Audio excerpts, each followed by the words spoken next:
Oh, our toilet was so special.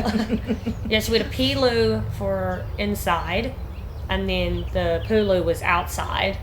A poo loo with a view. It really did have a view because it was set away from the house. You had to fully leave the house. It was built like a little hut. So it had a door, and then it was fully private, but the view looked out onto a mountain. I just returned from a trip to visit my daughter Oriah in Dunedin, who's now a 22-year-old law student at Otago University. It's now May 2025. We recorded this interview together in her bedroom of the house she shares with 4 other students.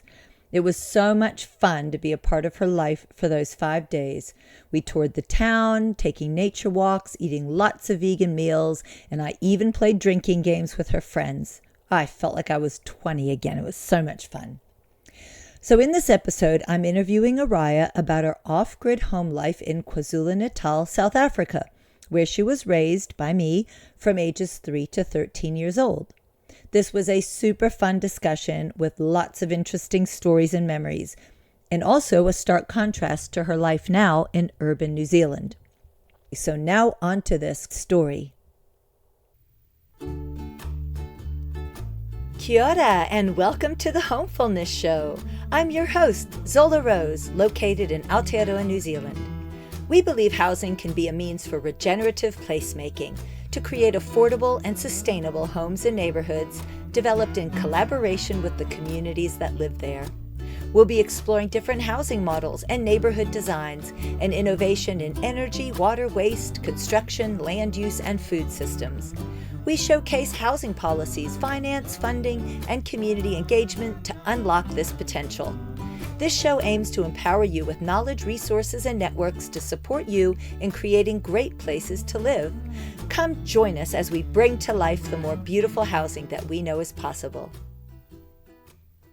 We've got a very special episode of Homefullness today. I've invited my daughter, Oriah, to join as a special guest. Hi, Mom. Excited to be here today. Great. So our topic today is talking about our home, how I raised you and the kind of home that I raised you in and what made it really unique. Because I think I gave you a pretty unique upbringing, and I'm quite interested to talk about what made it so different. Yeah, it was definitely unique and interesting. We've got some good stories to share today. Very interesting stories. So just to give some context about where this home is that we're talking about. So in 2002, that Oriah was born in Durban, South Africa. And then we later adopted her brother Kai in 2005. And we were living in kind of the typical suburban house, having the typical suburban life where we were dropping our children off early in the morning at a creche or childcare, seeing them just limited time in the morning, and then returning home at the end of a long day at work and having limited time with them in the evening. And for me, being a new mother, I really wanted to spend a lot more time with my children. So that was the first inkling that I wanted to live in a different way to be able to have more time with my children. And that's when we started looking around for alternatives.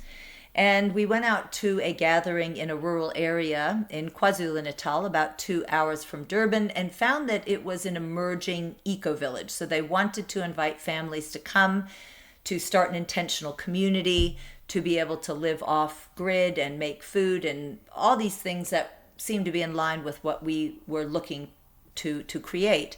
So in 2006, we decided to move out to that location, which was about 45 minutes from Howick, which is the nearest small town, to build our own house and to learn a new way of living. And it was a lot of learning.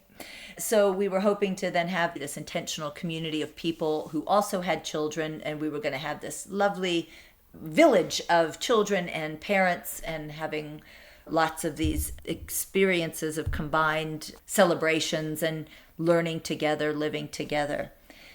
So I'm going to ask Oriah some questions, and we're going to get some reflection on what life was like there. So I think we were talking about the theme of what our home was, given that it was so different. And what did you say that it meant? We had this theme of what our home was. What would you say? Yeah, we said it was like a holistic living, and it was like a holistic home environment, because I think maybe when you say the word home, to a lot of people, they maybe envision just a house or like the physical place. It's a place where they go to sleep, they eat, and it's a bit more confined to that idea. But then for us growing up on the farm, what home meant was definitely broader in the sense that we did have our house as a physical environment that was home, and then we also had the natural environment, and our home was very dependent on the natural environment given that it was self-sufficient and off the grid, and so we were reliant on the natural environment for things like our water, our hot water. We had an outside loo, so we had to go outside into the environment every time we wanted to go to the toilet, and we had an outside bath, and we also had gardens that sustained us, so we relied on the elements and that to feed us, and then we also had the inside of the house, which was the people, and that also created the sense of home. So we had this bigger sense of what it meant to be at home, and also how to take care of our home and how to sustain it. So we have 3 layers that I gather from what you were saying. We've got the people in the home and how traditions that we had that really created a sense of belonging for us to be a family in that place. And then we had the house itself, which kept us quite busy, and the wider environment that, as you were saying, really supplied us with the things that we needed. So shall we start with talking about the family systems that we put in place that created a sense of belonging there? Yeah, I think a big part of how we created that sense of belonging was traditions and little rituals that we maintained as a family. So I think from even the smallest little like ritual that we had was like our daily tea time, where we'd get together and we would stop whatever we were doing. It was usually like 4 or 5 p.m. and we would get together and we would have tea and a baked good, and it was just like a time of peace during the day. And then we'd also have bigger rituals that were either connected to the wider community or just as a family, because we celebrated like the more pagan rituals that were in line with the natural environment. So we had solstices and equinox and Samhain, and those were celebrating the transition between the seasons and excitement for the new season. So those always were quite fun because we would always do some sort of special baked good. We'd play games. Special songs? Yeah, we'd sing special songs, and we did like maypole dances. And then we also just found ways to celebrate the world around us. I remember we would carve pumpkins. We'd do jack-o'-lanterns for Samhain, and we would leave food out for fairies. And we would do treasure hunts to find goodies that had been left for us. And we made a fair few scarecrows, I remember. That was always really fun. So, do you remember our moonlight walks? Oh yeah, and the moonlight full walks. Moon? Yeah, on the full moon, we'd go on moonlight walks, which was really cool because the sky out on the farm was spectacularly clear. There was no light pollution whatsoever because we were 45 minutes away from the nearest town, which was actually quite small. So you could see every single star. And so when the moon was full, you could really just walk around with no head torch and see everything. And I remember the cat would even walk with us, which was quite fun. And we would do things like watching the sunrise. So we would climb up onto a hill at the crack of dawn before the sun had risen, so we could watch it from the top of the hill. And we would sit on this old tree, and you would always pack us a flask of hot chocolate so we could actually have something to sustain us in the early morning, and rusks, something to nibble on while we watched the sun, and it was always beautiful. So yeah, we do that. I think it was usually I think it was the solstice. It was a solstice celebration. So it was those traditions and those rituals that we had year on, and that would also grow with us. So we would find new traditions and new ways of having fun that really were created a sense of home and a sense of community. And especially as a young child, I think it was very important to have those rituals and traditions in my formative years, because it connected me to the family, and it also connected me to the wider community. And it was always very fun. It got me in touch usually with the natural environment, because I would appreciate that the days were becoming shorter and or the color of the leaves were changing. An honoring of the natural And environment. honoring but of the also, natural environment, but bringing the people in. Yeah. Having that people aspect, having that ritualistic aspect. So I think that was a great aspect of home growing up. And as you were saying, our meals were also maybe a ritual, how we honored, or lunch where we had picked Yeah, the it was food. always it was a daily salad, much to my dismay as a child. We had very colorful salads because they were usually filled with like nasturtiums or borage flowers, which are Mum loved borage leaves, which are very prickly to eat. But good for you. Very good for you, yes, but very prickly. Nasturtium's a bit of a sharp taste, so both of those things as a child I wasn't too fond of. Come to love them later on, but yeah, so we had a daily salad that we would pick from the garden, and then we would do all of our meals together. We were cooking from a young age and baking breads from a young age, and then dinner was always a sit-down dinner with a song and candles, and it was also those rituals, just like tea time. It was a time for us to come together and share moments and share food, and it was always a good way. And quite often appreciate what the garden had been Yeah. providing, and our efforts to go into it, because we needed that yeah, food. exactly. It was really, because when we'd be planting the seedlings, again, not my favorite activity as a child to be planting many seeds, but it was always really nice when you got a really pretty head of lettuce or a full head of broccoli at the other side, and you could actually be like, wow, I fully grew this, and now I can enjoy it. That was always special. It was really cool to be able to grow most of what was on our plate and eat most of what we had grown. And we were a part of the Eco Schools program, and I remember doing lessons on the nutrients in the food. So I had created like this game quiz kind of thing where you had to match up what the food was that we had in the garden with their nutrients, their beneficial qualities for the body. Then that really gave you a real life lesson where you were growing it, you were eating it, and then you were able to understand the benefit that it gives to your body. So much better than just sitting in a nutrition class. Yeah, seeing it in real life and watching it grow and understanding that vegetables are not all just packaged nice and pretty in a supermarket, that watching their whole life cycle. So, yeah, and then also understanding the different seasonal vegetables and how things grow together, I think, is also really important. Taking advantage of the different seasons to grow different things and natural ways of pest control and all of those we did learn. So that was always really interesting. I've tried to use those lessons now whenever I make a little garden bed. But it's never at the scale that we did it on the farm. Those were always very big, expansive gardens. So, well, we also had the time. Yeah, we did. Because we had created a lifestyle where we didn't have to commute every day to an office. We'd actually created a lifestyle where we could be at home most of the time. Yeah. So we could maintain such a large garden. So that kind of brings us into the next part of our home, which was our learning. So I tried homeschooling you because out there 45 minutes from the nearest town was not possible to go into school every day. So I thought I'd try to recreate school at home, but being two children in a home doesn't really make for the most conducive learning, trying to act like school in that way. So there's a lot of resistance from the two of you to want to sit down at a desk like a conventional student would.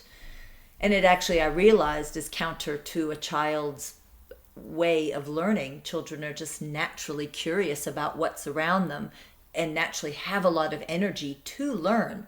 But if a child's confined to a seat and a desk, particularly at that age, it actually works against the child's natural abilities to learn. And so we moved to, well, it's home education, or what later was, I called it free learning, where you had an opportunity to learn according to where your interests were. And I was your facilitator, your mentor, your guide to get resources for you, whatever you wanted to learn, whether that be books or other people, or taking you somewhere and creating experience by where you could experience something and then tying the learning together with that. So it was making sense to you as to what you were learning, maybe fitting it into, oh, well, this is social science or this is maths. Yeah. So yeah, it did have exactly. some context to it, but you weren't learning it as a subject, you were learning it as a holistic. Yeah, or it wasn't even holistic packaged as learning. I mean, we had that solar cooker that looks like a big, parabolic. Yeah, like a parabolic. Looks like that big TV dish, and then you'd put something on the inside, and it reflects all the light. And that's how we could cook things. And so you never packaged it as, this is how this works. This is like a science. This or is math a science lesson. thing. Yeah. We just watched it happen, and we cooked our food on it. And that was one way for me to learn how to capture solar power and how to use the natural environment in an everyday way. We also had the box, which we could make the solar oven. And so, yeah, it was all these different tools that we could use, that we understood from a young age. How can we use the natural environment? Again, wasn't packaged as like a school lesson. Learning how to make compost and helping things biodegrade. And around the life in the soil. Yeah, exactly. Building up life. Yeah, exactly. In the soil. Understanding that it's not just that soil does need to be cultivated in itself. That also needs to be given support. You can't just keep growing vegetables in soil if you're not giving back to the soil. And stuff as basic as putting mulch on to retain moisture in the ground is these lessons that stick. And then I remember you had that one book about weeds, and so you taught us the different ways that you could use weeds, or what they're traditionally called as weeds. But they're actually medicinal. But they're actually medicinal herbs, or they have some other form of benefit. I remember we made one time dandelion pancakes with the flowers of the dandelion, and I didn't realize that there were little bugs in the flowers of the dandelion. And they came out of our pancakes. As we were making the pancakes, all these bugs started crawling out of us into our pancakes. Yeah, some of the lessons weren't like foolproof, but they were it's always fun. Thing exactly. that we learned. We're still yeah, I mean, you could make different teas from the leaves. And we were growing catnip, which is a medicinal plant even for humans, and then the cats would go crazy. An appreciation of just seeing things differently, because now I understand that when someone labels something a weed, it's probably just because they've been told it's a weed, but not because maybe if they had an appreciation for the other things that it could do. So lessons like that of looking around at the natural environment and what can we learn from it. I think because we were a registered eco school, which is similar to Enviro schools in New Zealand, there were themes to what we were doing that I was using around the home. And I remember us even having part of eco schools was needing an advisory board. So usually in a school that might be the principal and some teachers and maybe some parents, but it was just us at home. So you and your brother and me, we became the advisory board, and that meant that we all planned what we wanted to do as a theme for that year. The lessons, what you wanted to learn and what you wanted to do, we were planning that at the beginning, and that's what guided us as to how we were going to use what was around us to learn. I remember we had, for instance, recycle, reuse was one of our themes for the year, and we were trying to conserve cooking gas. And we learned about this technology of a hot box, or what we called a wonder bag.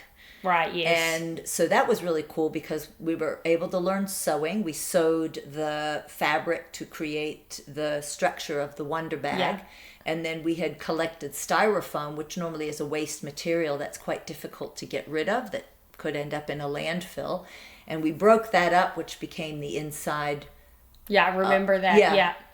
And then we were able to use that wonder bag, and we cooked actually a lot of our meals. Yeah, because you get things to like a certain heat, and then you pop it in there, and it kind of keeps its cooking going. Cooking within its own own heat. And that was a great resource for sustainable living, and then could also be passed on to other communities who also wanted to reduce their gas usage. Also, we did the trash-in shows. That was where fun. We got together all our random bits of rubbish that we could find and then made them into outfits so we could parade them as pieces of fashion. So that was always a fun one. How could we reuse and recycle all these bits of material? Also, I learned how to make wallets out of Tetra Pak. That was really neat. We Yeah. used a kind of a Velcro, sticky Velcro, and it was the way that we folded the folded it. Tetra Pak, Yeah, and it so- created really nice wallets. Yeah, it did. It made really, really nice wallets. So we were always, I had many wallets. We give them as gifts. Yeah, I think I started giving them away, but I would just keep making all these wallets, all these lessons of how to live using the natural world, or how to keep things circular, taking resources and not just seeing it as waste, but seeing it now as a new resource that can continue its life in just a different form. Like, remember, we made the bottles, and we were experimenting because our house had a bit of an underground piece to it where the land sloped. So we had a little bit of play on the bottom of the house where we put wattle sticks across horizontally and creating sort of a frame, and then we mixed the clay, which was around our home, with dried grasses from around our home and stomped it together. And then we took those bottles that we'd collected of different colors and then stuck those in between the wattle branches. Yeah, so it looks like a stained glass kind of, keeping the bottles. And then we put that mud cob mixture around, and we created a wall that was made out of earth as well as colored bottles. I remember that we also did in the house, because the house needed insulating. We had like a mesh fruit bag, and we would shove that with soft plastic, or like bits of styrofoam. And then that would create this piece of material that could then be put into the wall as a form of insulation. Because when we had built our house, which was fairly simple building out of what we could find, we did buy materials, but we also used what we could find. We hadn't yet finished. By the time we moved in, it still needed insulation. So we could be creative with how we did that. Yeah, exactly. So that was another way of realizing how could we use what we've got, which is soft plastic, and how could we turn that into something that was useful? Mm-hmm. Yeah. And our food scraps, that was another waste material that we made full use of. So we had the chickens. Yep, so the chickens. At one point we had pigs. Yeah. We had worms. Yep, and then we had compost. And we then had our compost. So it always well utilized. And sometimes the dog would get into the compost bucket to pick stuff out for herself. Yeah. If we didn't close the lid tightly. Everyone got a share at the compost. Everything was very holistic. You had mentioned about an outside toilet. Do you want to share more about how special our toilet was? Oh, our toilet was so special. Yes, we had a pee loo for inside, and then the poo loo was outside. Poo with a view. With a view. It really did have a view because it was set away from the house. You had to fully leave the house. It was built like a little hut. So it had a door, and then it was fully private, but the view looked out onto a mountain. And then it had 2 chambers and holes on each side, and then a movable toilet seat. So we would just use the one for, what was it, like a year or so? Up to a year. Up to a year. Use the one. You would go, you do your business, and then you would just put sawdust on top. So you just had a bag of sawdust next to it. And then after a year, that one would be shut, and then that chamber would be sealed off, and then we would move the loo to the other side. And then after a year, that chamber that had been in use was just turned into very good and very safe human manure. It had biodegraded down to the point of not being dangerous. It was now just soil because it had done a year of biodegrading, and there were worms down there. It was north facing as well. When the sun would hit the rocks, it would warm the inside, which definitely helped with the decomposition process. Yeah. And then we used that for planting our indigenous trees around the property. Yeah. And then I do remember we had an abundance of cherry tomatoes, because that seemed to be the seed that went through our bodies and managed could to survive and then wait to be propagated out in the garden until it saw the light of day, and then it burst forth with cherry tomatoes. I remember the first time I told someone that we did that, we got looks of kind of horror, because I don't think they understood how decomposed it was, but it truly was just soil, and it was very safe. It had no smell. And that was the other thing. The way that the system was set up, it didn't smell bad. You had no smell to it at all.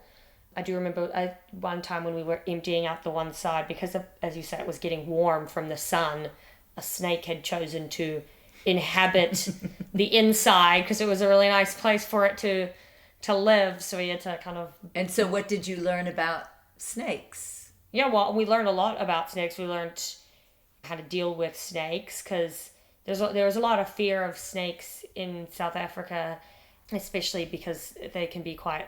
Well, that was a venomous snake. That was a venomous snake. It's very fair to be scared of a snake.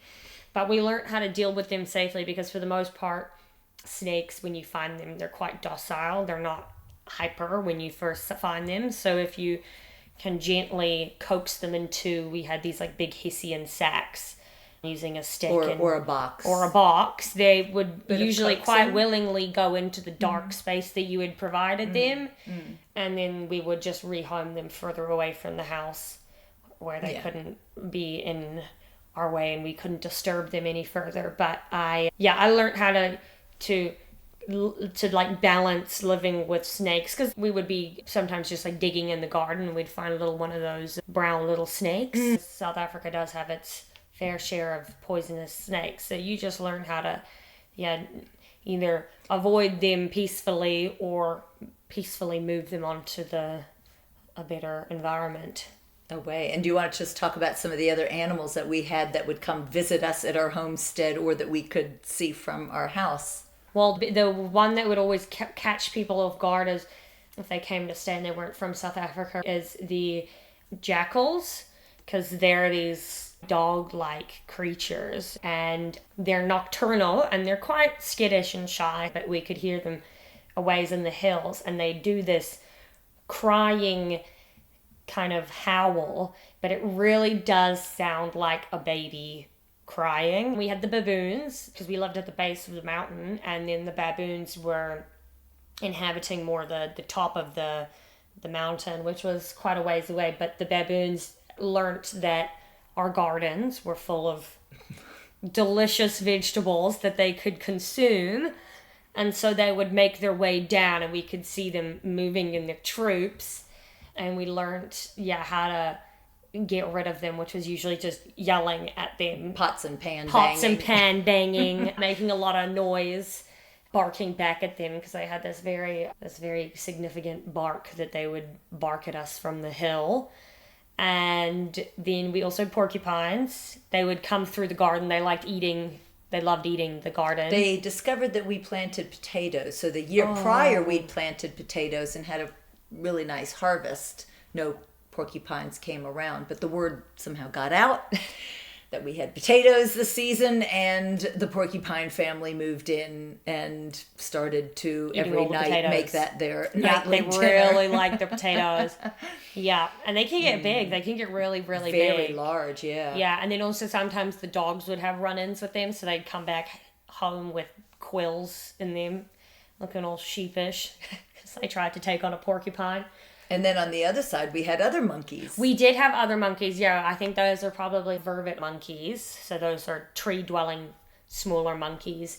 And we had loads of different types of buck. We had the duiker, which is the cutesy little one, kind of like the size of a whippet. And then we had the eland. And that passed through our property at one stage. We had some pretty large birds of prey. Massive birds of prey, yeah. The secretary bird was pretty cool. It visited once. Yeah, different types of cranes too. And we could also go out and find the scat, the remains of what had been around, and we even had other wild animals that we couldn't see because they were nocturnal. Yeah, so we could know that they had been there. Yeah, they're part of our environment. Yeah. So home was really about sharing with all these other creatures. Yeah, I'd like to take a brief moment to share with you about Common Ground, the consulting agency to provide professional services to enable more affordable, socially connected, resilient, and climate-adaptive housing and neighborhood development and place-based living. We provide services in housing strategy, design and facilitation of meaningful community engagement, research, policy development, training in new approaches to better housing outcomes, We also provide services in workplace culture and communication to create more cohesive and effective working teams and workplaces. You can visit our website at commonground.net.nz to learn more, and please sign up for our weekly newsletter for inspirational resources, links to case studies, and get announcements to upcoming events. And we've already talked about the compost toilet as a living system, right? We talked about the solar energy. That's a bit of a living system. And how about our water? Do you remember that? Yeah, we had a spring up on the top of the hill. And occasionally when it flooded, we'd have to just go make sure all the pipes and everything were good. But we just got fresh water from the mountain. It was really yummy water. You could tell it was almost sweet. And then you can almost taste the minerals. Yeah, in no, the totally. water, And it was so just pure. It was so pure. It came straight out of the side of the mountain, so it didn't need any sort of filtration system and constantly flowing. And then we also had the system of a fire bath. Yep, we did the fire bath, which was a big metal bath that you would put the fire underneath, but then you can't get into a metal bathtub, obviously, with just straight onto the fire, so we had a rubber mat that you would have to sit on.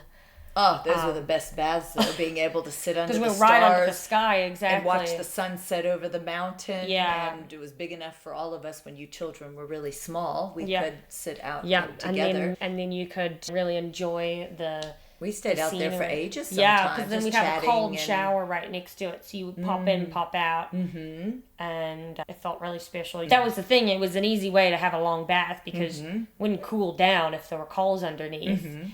So that was always I remember special. You did complain one time when you tried to go to boarding school once because you really wanted to try out a regular school.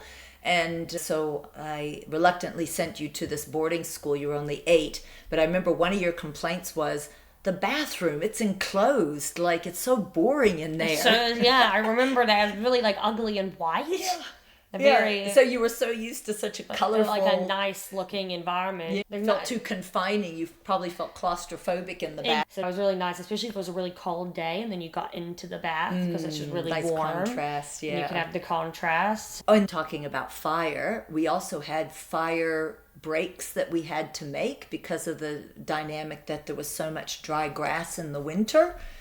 The mountains would get very dry and sometimes fires would start and they'd just carry across with the wind. So do you want to talk about the fire breaks and how we were able to manage the fire element on our land? So we do the fire breaks, which are just strips of burnt grass that you create around your house or the area that you want to protect from the fire, so that when the oncoming wildfire hits those burnt strips, they can't go any further.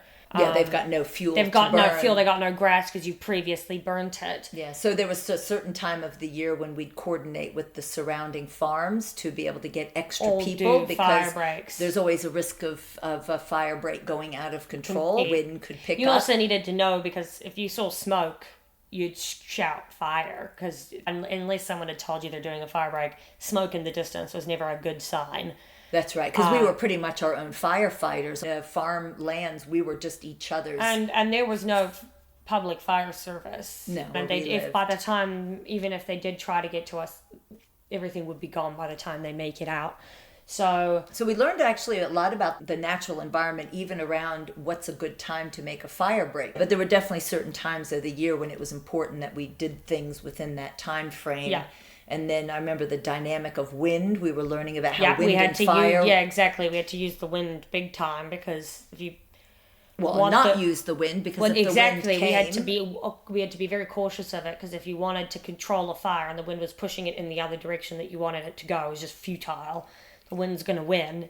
So using that, and then also using the equipment. We had the flappers, which were these big pieces of rubber attached to sticks that you would flap on top of the fire to put it out. So we'd sort of start the fire and put it out almost simultaneously. Allow it to burn just a few seconds bit. And then flap it out. And that was a whole family affair, because we needed to keep as many eyes and as many hands on it as possible. And I remember you all having buckets running of around. Water, splashing, double checking.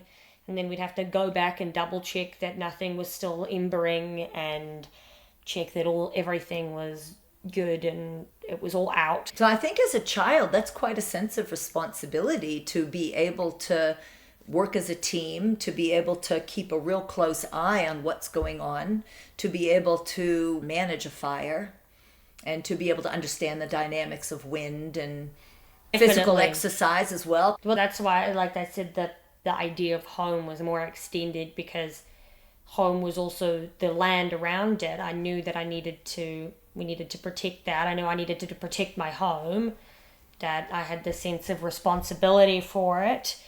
And I knew I also needed to be in tune and mindful of the natural environment. It all was kind of a make or break. Like if anything happened to our water source, we were without water for a period of time. If we didn't do the fire breaks correctly, we almost lost our house one year actually when we didn't do the fire breaks. Yeah, it needed constant tending. Time. Around the gardens, if we weren't tending to the gardens regularly enough, we'd either have too much of what we didn't want or the animals were able to access it. So it really was a vigilance with everything. It was, I think, a very mindful and the house connected. was like a living organism. It needed care. It needed attention from all aspects and sides. And because we were so reliant on the natural world for our way of life, it required that vigilance. But that tending and that understanding that it was in itself this kind of living entity, that's how we got all the lessons that we did. That's how we learned so much. It's how we grew with the house and figured out how to work our natural environment. So I thought I'd just take us one layer out in terms of learning and people. So we really wanted this homestead to be a living and learning environment, not just for ourselves, but we also wanted to share that with folks who wanted to learn about sustainability, a more holistic way of living. And so remember, we had the Woofing program. Do you remember anything about how that worked? Your take on having woofers come and stay with us? I thought it was great because often... so let's say woofers. That's the willing workers on organic farms, where people come and spend in exchange for room and board. They do about 6 hours of labor a day on wherever they're staying. Yeah, so it's an international organization, and you can go on and find the farm that you want to stay on and then travel over there. So it was great because the farm could be very remote and it could be empty sometimes of many people.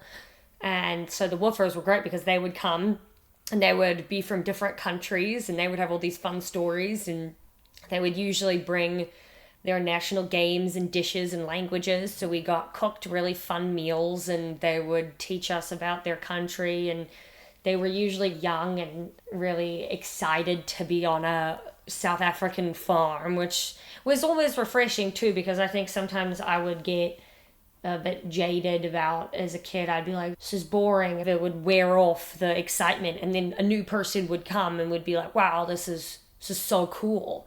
We really impressed a lot of people who came and said, oh my gosh, this is actually the way we all should be living, or I've learned so much being here in such a short period of time, or I thought I wanted to do this with my life, but actually what I'm realizing is I want to be more true to my own calling. And so it was really neat how that space that we had created for people to come and really just work and help us was actually a transformational experience, not only for them, but I think for you, being able to see our place through their eyes and then see more about the world through their, what they exactly. were sharing And with you. it was, for that time, it became home for them. So it was, again, a bigger, broader sense of the word home. Because we'd invite them into our rituals, our dinner time. Exactly. They ate all their meals with us. They would garden with us. They would tend to the land, and so when they left, they had made an impact on the house, and they'd made an impact on the environment. And so the home, again, was this like growing, living entity that was getting tended to by many people. And there were many projects that had been done by woofers that were like permanent projects. Either they'd built furniture or they'd added to the house in some way. We got a solar dehydrator out of your old bunk beds that a Canadian engineer said, I'd love to make this. And we just said, oh, well, here's some old bunk bed wood. And he did his research and created this really quite amazing dehydrator and using just solar energy. And we had different artists who did little different things, and some of us gave them their recipes that we could cook, and so they all left something in the house. Well, we actually called our place the Rainbow Sustainability Homestead and Commons, because the Commons means it's a shared space and shared resources, and we wanted people to feel that when they came, they weren't just coming onto our property and had to do what we wanted, but they actually could bring their own creative ideas and really contribute in a way that they felt was adding something unique. And we wanted really to have that spirit of sharing on the land for the period of time that they were there. And we had so many different things that they could get involved with. Oh, talk about getting involved. So there's two other topics that I wanted to talk about at least. There was the Yurts, and then about the Zulu community that was nearby. So we had limited space just given the fact that we had that small house to begin with. And then when we started getting woofers, and you all were getting older as children, we needed to have a bit more space. So rather than building something solid that was attached to the ground, we decided yurts would be a good idea because they had that element of mobility that just in case we wanted to shift things around or move eventually, we'd at least have some shelter that we could take with us. So we landed on this idea of yurts from a Mongolian design. We had a very simplified version of yurts that didn't take as much sort of engineering or craftsmanship. And so do you remember what we used for the framing of the yurt? That was the wattle, which was growing in and that abundance. was good. They were good trees because they kind of just grow straight up, which is what you need. Quite thin and straight and light, and so you would just practically use the trunk. So we would pick those when they were the right size and everything. I think we needed about 100 per yurt. It was so many. It was a lot of then they would cutting. And you all helped with the cutting. Yeah, then they needed to be barked. And the stripping of the bark. And of the extra leaves, and then they need to be dried, and then they needed to be sanded. You all helped with that. And then holes drilled into them, and then they finally needed to be put in their lattice position and tied individual. Every hole, there was a lot of holes, probably hundreds on every yurt. Everyone needed to be individually tied. And you helped with all of that. And then there was the external creation of the covering, and we had a special sewing machine, and you all helped as children to kind of feed the material because it was a lot of this fabric, feeding that through the machine.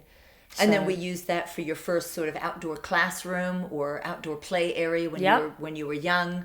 And then that became a woofer accommodation, and then that became eventually somebody else's bedroom. So it was really quite nice. No, it was very multi-purpose, and it could be, again, because it was so easy to take up and take down, it could be moved around to different locations. So that was a fun way of learning about, a different culture, because, as you said, it's Mongolian, so that we learned about that, and then also learning about different ways to make housing and living and shelter and how to use the natural environment, taking the wattle, utilizing that to make a home.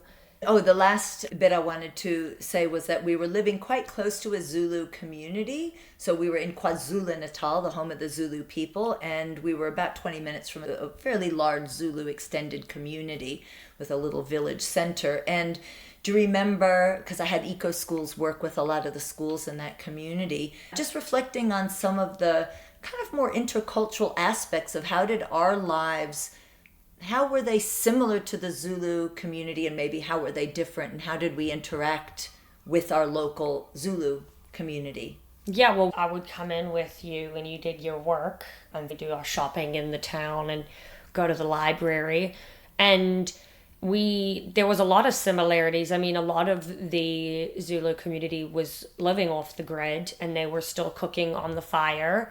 They were living in rondavel, which are pretty similar shaped to a yurt, but made out of clay.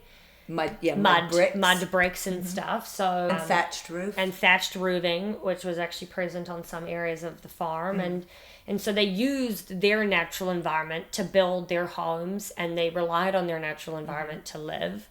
And so I could see those similarities, and they had very ritualistic, a lot of traditions.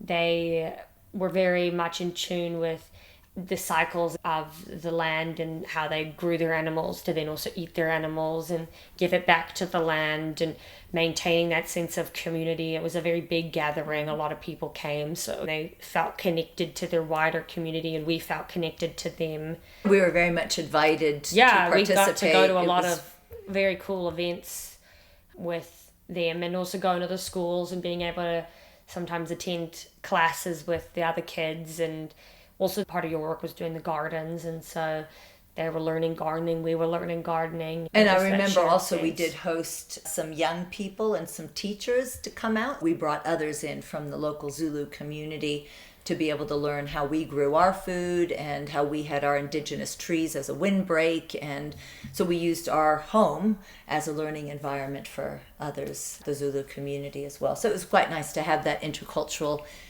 interaction by using our home as the place to do that.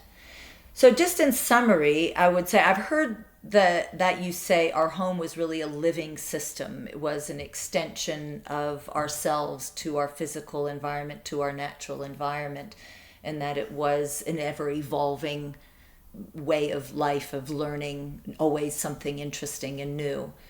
And was there anything else in summary that you wanted to say about this home experience and the way you lived growing up? I think that really captures it, because it wasn't stagnant.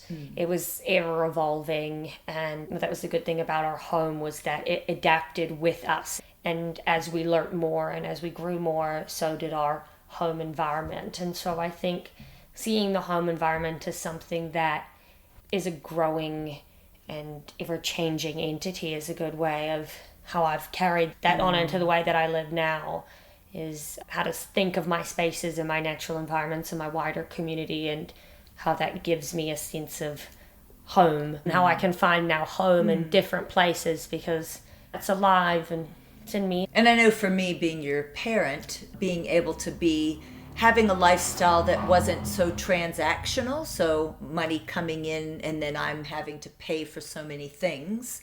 The fact that we had our water and our energy and our house had already been built. I wasn't paying school fees or commuting quite a bit. So I didn't have a lot of outgoings. So I didn't have a lot of need to spend a lot of time away from you. Luckily, I had my work doing eco school, so it brought us close to the local community. And for me as a parent, it just gave me such satisfaction to be able to be with you every day, watch your learning, watch your discovery, your curiosity, to do it together. It was not like I'm teaching you and I know more than you. It was us learning and doing things together as a team, as a family. And I think that our sense of responsibility in the world also comes from that living, but our sense of closeness as a family has also come from. Oh yeah, totally. All that time we lived spent together. in home together, making home, was very important, very impactful. So this has been a fantastic sort of a walk down memory lane for me, and hopefully for you as well, that you enjoyed remembering these cool things.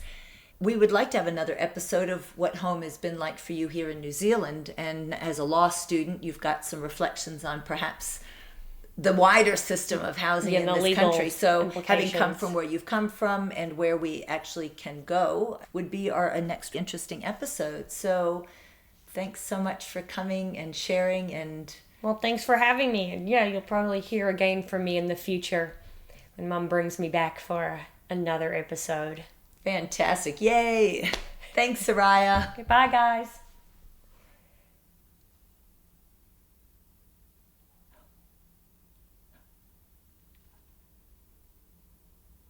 I'd just like to take some quick announcements. So recently, I attended the Koho Hui at Oriah Institute in Christchurch. It was held by the Housing Innovation Society, which is to advance collective housing in Aotearoa. Highly suggest that you become a member. If you're not, that is, you just look at the URL, the Housing Innovation Society, and you can sign up to be a member to get all the latest on collective housing. So there, my colleague Rabina and I presented a workshop on participatory permaculture design for thriving neighborhoods. And we spoke about the hybrid development model, which takes the best from developer and community-led processes. We are really keen to get this knowledge out to councils, developers, and communities. So if you're interested for your community or your work group to host a workshop, then contact me, Zola at commonground.net.nz. Next, I'm hosting a local event at the Riverside Community, which is near Motueka, on the topic of collective living and affordable housing. It will be on 18th of May in the afternoon. For more details, check out Humanitix with that name of collective living and affordable housing. And finally, I am hosting in August or September of this year the Women Revolutionizing Housing Hui. It will be the third one where we bring women together to discuss innovative housing solutions. It is a time of professional networking and also personal rejuvenation. I'll soon have a page to register, but in the meantime, you can email me because I'm looking for people to help me to organize it and design the program. So again, email me at zola@commonground.net.nz.